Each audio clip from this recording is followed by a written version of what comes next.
Hi, I am the lost puzzle. I am the lost piece of the puzzle, puzzled heart, and I hope with you I've found home to complete a smile. You're every piece of every dream I've dreamt, the smile behind every thought I think. You're every piece of the air I breathe, the ink of all the words I write. You're the beauty of life and the smile of the world that is so beautiful, with cities and beaches full of butterflies. You can be out there enjoying life, but you chose to invest your time in me. I appreciate you for finding me and the journey you're embarking on to read me throughout. Yours, Shattered Hearts. Welcome to it. That was a piece from Say Me Something, a self-published book by Chad Doe, who's joining us in studio today. You are tuned into Love Shack. Of course, it is 1801. Welcome to it, and we'd like to welcome you, Chad Doe. Welcome to the studio. How are you doing? I'm fine, and you? I am great. So you wrote a book called Say Me Something, which is a very interesting title in itself. I think let's just start off with the title itself. Where did it come from? What inspired it? Okay, the title itself. The title was more inspired by someone it's like someone trying to be heard, because it's not everyone that really gets heard. Most depressed people are not heard. Most depressed people are not. So heard. To say me something, when you talk to a person that is depressed, it's kind of relieving them. Mm-hmm. So that's why the title is Say Me Something. Say me talk something. to the person. Talk to the person. So the book is, you told me you had 200 poems, but some of them didn't make it on the book. We are going to go through some of the poems and read them on air. Were these poems of your past experiences, and did you also have to mirror other people's past experiences? So how did you go about writing the poems, coming up with the poems? When I wrote the poems, most poems are about myself, my past, all that I've been through in my life. Mm-hmm. And other poems are more like, especially my friends around me, people that are around me, that talk to me day to day. I listen to the problems and I'm like, I can write this. You can write about this. Yeah, you see. So it's a mix of your past experiences and mirroring other people's past experiences and stories that you've heard through your journey of life itself. Yeah, it's more of that. And also people that are talking online. I read a lot of blogs. You read blogs. They kind of inspire you to write different stuff, to bring into your...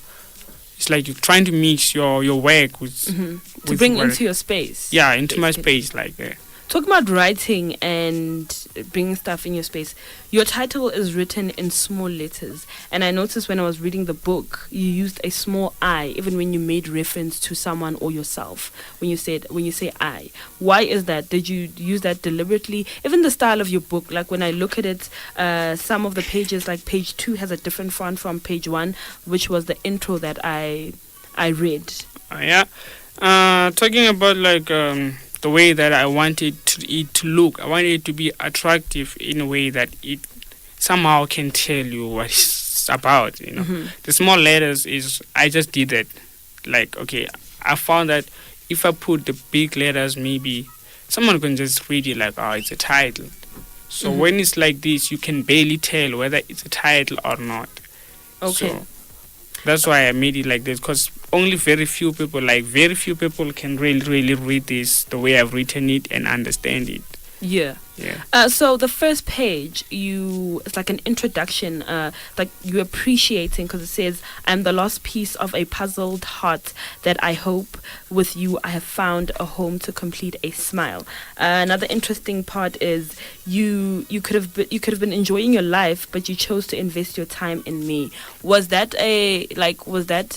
did you choose that introduction? The introduction itself talks this is a book that very few people already right now I might have reached almost 200 readers that have read this. Yeah.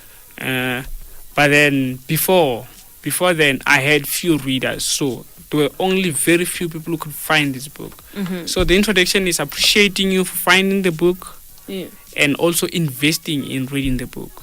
Okay. Because it's not everyone who just appreciate their readers like that. So I just thought, like, before you even read it, like, let me show you my gratitude on this. Oh, like to say thank you before you start reading Yeah. and trying to understand the book. So I want to move on to page 6, and I want to speak about like your thought process. So page 6 goes, I pray you forget all my secrets and you don't teach anyone all that I have taught you. Right? So is this like, when you wrote this, was this a person talking to someone, or was it like an internal thing where someone is just having a conversation with themselves? This is like okay. Actually, I wrote this from my own experience. So this is more like what I've taught someone else. Okay. You understand? So everyone is being in relationships that go on and off. Then in those relationships, you find that you're teaching someone things, but these are like your stories. Like you're telling someone your secrets. Yeah. They're supposed to be secrets. Let them remain secrets even afterward the relationship is gone. You know. When you're speaking about understanding the book, with me, when I read the page 6 of Say Me Something, what I got was the stuff that I've taught you when we were together. I feel like when you tell someone else, it's like you're taking a piece of me type of thing. Yeah, it's more like that. And I'd feel very kind of jealous. It's kind of like you're sharing a piece of me in a relationship that I'm not involved in or I'm not part of. Yeah, it's like it's more like you should go and start something new somewhere else and never live with whatever that is around me, you know, whatever that I've shared with you. Let it remain there and not move. Like, as in, that was sacred to us, and that should be what you, like, you know, when you're in a relationship and you move on, there's stuff that, yes, you move on, but there's stuff that will ever exist, like memories in that relationship. Yeah, the problem is memories cannot be erased, you know. They cannot. Trust, they cannot be erased. But then somehow let my secrets be my secrets. Let whatever that we did be there and shouldn't go with you somewhere else. And I shouldn't go with whatever that you taught me somewhere else also, you know. So in this day and age, we live, you did say you read blogs, and I'm guessing you're also on social media, and it's interesting that in your book there's a part that says, I know I'm lonely and ashamed, in love with the wrong one. I listen to music to cure, but end up writing my feelings in the notepad that no one should read but me. I tweet how I feel and picture my emotions, hoping someone will reach out. Back in the day we used to have diaries. Yes, back in the days. Yeah. And now we tweet stuff, we retweet. Do you feel like because we are in this digital world and digital space, that sometimes I might write that, oh my gosh, I'm so tired, or I can't cope anymore, and it seems like white noise, but actually there's something that's more deeper. Yeah, this goes back to the fact that as a black child, like I am, and most people will relate to this.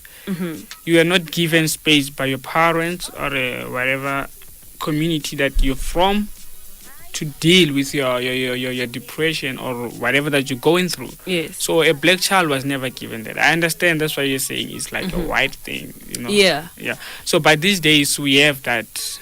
These teenagers of these days, they talk through their social media, they do all this, but back in the days they all have diaries and stuff, which if you put it in a white manner, like you said, it's gonna be like most white kids had blogs, MySpace and stuff, which other black kids didn't have. We couldn't even have that. You didn't have an access to that.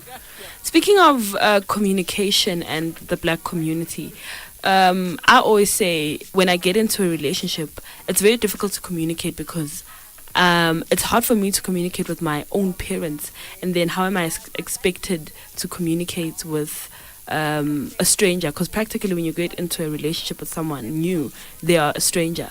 So for me, that's what I took in the page 12 in terms of like tweeting and trying to reach out to someone. Yes, you're trying to talk to someone that doesn't really know you. That made a lot of people feel better.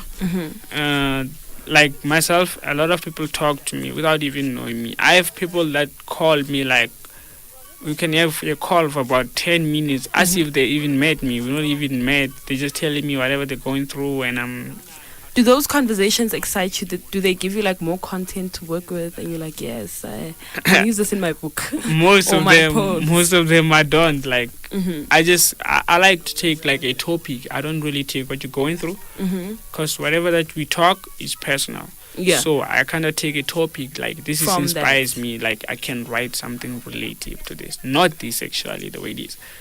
Okay, so explain how nudity is art, because it's in a very interesting font in page 15 of Say Me Something, and it continues and says art is nudity, and then it says is nudity art. So in your aspect, why is nudity art? Because being nude, naked, is seen as something like sacred. To some other people, it's seen as like it's something we don't talk about. It's kind of like in relation to sex, because when you're nude, when you're naked, it's something else. Yeah, but your body itself is it's like an art. Yeah, you know. But a lot of girls are not. Like they'll tell you, don't dress mini skirts, don't dress something short and stuff. Yeah. Because you, it's like you're exposing yourself. It's like you're selling yourself as part of the nude. That's what I'm saying. Nudity is art. Whatever the way that you dress, I feel like everyone should dress the way they feel comfortable. That's why I say this. That to me, however you're dressing, you are an artist yourself. You're making yourself, you're selling yourself in a way that you know what. I want people to appreciate me this way and that way. When I saw the nudity's art, at first glance, I thought, oh, naked people are nudity.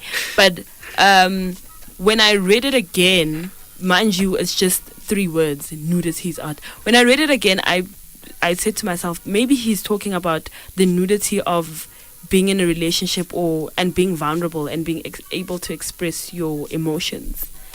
Would I be correct by saying that? You might be correct. The thing is, I made it short so that it can capture a lot of attention. Yeah, and it did. Definitely it did. Because if I made a long paragraph, there's a lot of short poems there. So if I made most of them long paragraph, you wouldn't even take it into sense. Because sometimes you find that a poem is long, but only one line matters. Only one line matters. Like you surely tell the message. It's the one that captures everything. So that's why I have those kind of ones there. It definitely captured me. We are talking to Chan Do, author of Say Me Something. When we come back, he tells us what more about his poems. We're going to read a poem from page 20, and then when we come back, he enlightens us more in terms of what he was going through. What do they really mean? We delve into this book. What I'll leave you with right now is this one from page 20. It says, you came back and you never left. I carried you and our memories all these times. All I needed was to feel your touch. Stay tuned and find out what the meaning behind this is. You're still listening to 88.1, and this is Love Shack. Feel the heat.